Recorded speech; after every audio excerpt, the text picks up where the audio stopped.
liwanag. Mga sinampay ko. Yung mga aunties nasa labas kasi mainit naman. Ayan, naka-harvest ako ulit guys ng 4 na pirasong okra. Yung isa nandoon, hindi ko na kinuha kasi may damage.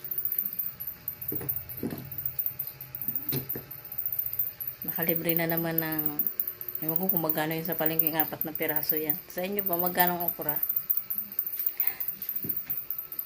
Nakasando ako kasi nandito lang naman ako sa bahay.